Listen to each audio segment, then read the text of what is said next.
We're going to do some of the stories we do today, and on Thursday I'm going to try and have some of the fun ones because the end of the semester, let's try and have some fun, right? Okay. So anyway, so this was how did he do it? What he said was, look, the Russians are going to throw lots of people at you. Eventually, your forces are going to be depleted. Their forces are going to be depleted. And it would be so bad if some other country, like us, with a big fleet, which, by the way, we called our fleet at the time, the Pacific Fleet, the Great White Fleet. There's something to pride yourself with.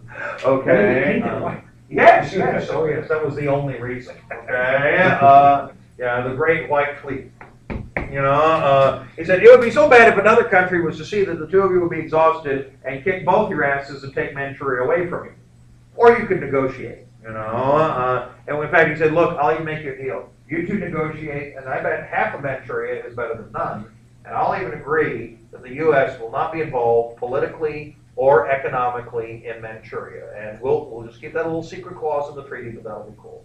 And so that's how we got the peace treaty to the table. He agreed the U.S. would not be involved in Manchuria politically or economically, and that got us out. Now, he is going to be involved in a lot of other kind of things, and in Latin America, he's very robust.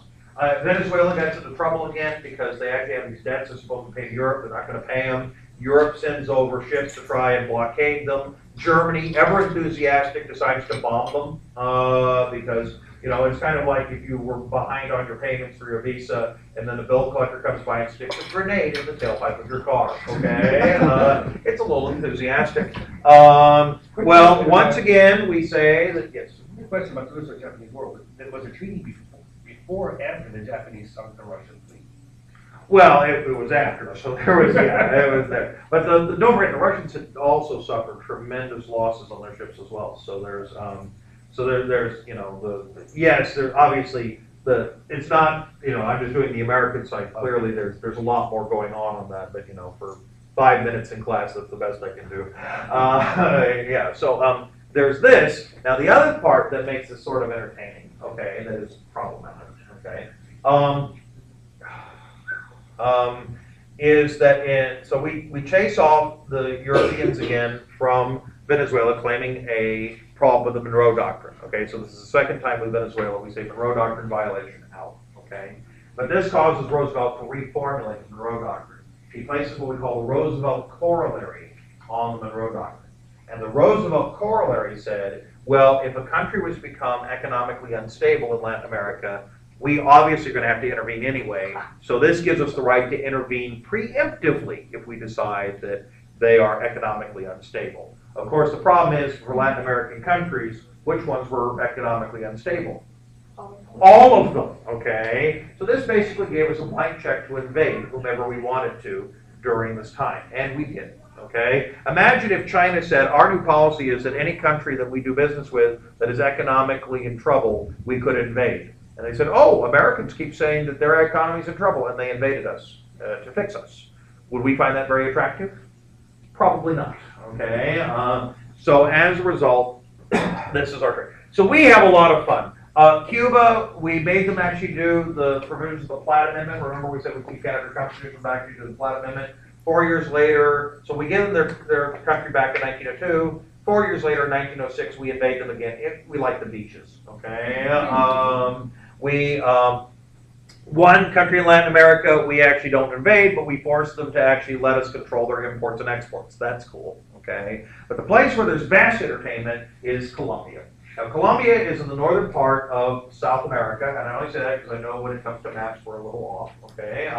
But Colombia also was further north. It actually extended into the peninsula with what's Panama today. And we had always wanted to build a canal because, as you know, the whole get the two fleets together kind of important. And we didn't want a Magellan anymore, so that was a problem. Actually, we'd originally agreed with England that we were going to have, if we ever did such a thing, we would do a treaty with them, or they would do it together. But England didn't want to do it anymore. We didn't want England to do it with us anymore, so we unfriended them on Facebook on that, and then move forward. And so, as a result, we decided we're going to do it on our own. There are two good locations for it. One was through Nicaragua. Nicaragua is convenient because it's at sea level, so it's like digging one big-ass ditch across the country, okay? But it was still pretty wide, and we weren't so sure. On the other hand, Panama looked pretty viable. I mean, that's where Balboa had originally crossed over as the first Europeans to see the Pacific Ocean, even though he named it wrong because he didn't know that he thought it was the Indian Ocean because he thought they were closer to China. But the whole point was that Panama is that very narrow isthmus which would be able to cut across. Problem is Panama lies pretty high above sea level, and so you'd actually have to cut through and also put in locks and flood it and put the ships up and then deflood it in order to be able to have the canal work, which is, by the way, how the Panama Canal does work, okay? Now, the French had figured this out, and it had an architect who designed what would become the Panama Canal, and the French started building it. Except they then run out of money, and the project is done, okay? Problem is, the French architect is like, Jahnel, I have created a masterpiece, it should never be finished. Who could want a canal like this?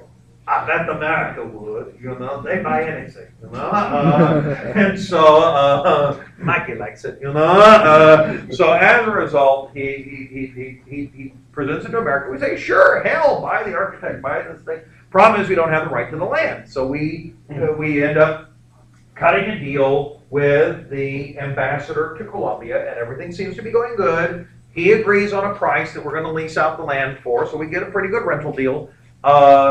And everything seems to be hunky-dory until when the Colombian ambassador goes back to Colombia, Colombia says, you didn't ask for enough money. Clearly, if the Americans are willing to pay this, they'd be willing to pay more. And they ripped up the treaty and said, no, we think you should pay about double what we offer you.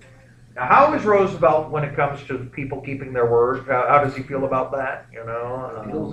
Yeah, and under the circumstances, if apparently speaking softly will not work, what are we going to do?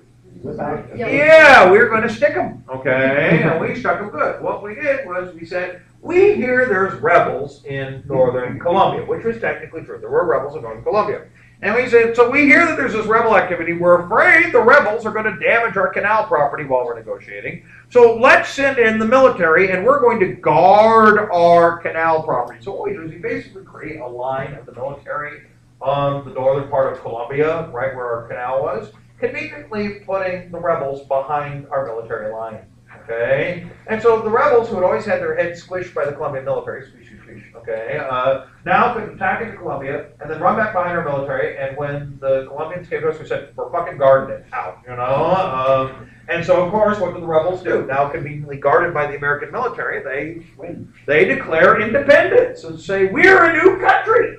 And suddenly America acts like it's surprised. Really? We never anticipated that could happen. Oh, and look, our canal is no longer in Colombia. It's in your new country called Panama. So, hey, Panama, would you like the steady income and money that we originally offered Colombia?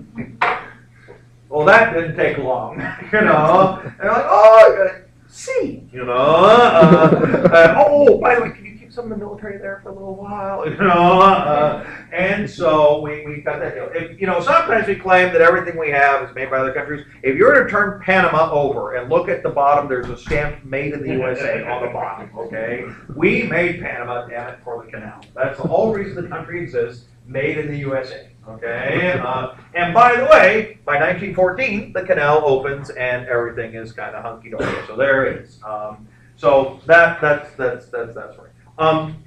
But once Roosevelt leaves office, Taft decides to do what we call dollar diplomacy. He's in it for the money. He says it's not about stability, it's about doing whatever economically benefits us the most. In Latin America, this basically plays out exactly the same way. The difference between stabilizing a country because it's economically unstable or doing something because it economically benefits us in Latin America still means taking over countries as we invade. We invade Haiti. It's one of our favorite activities. We do it like Summer Olympics. Okay.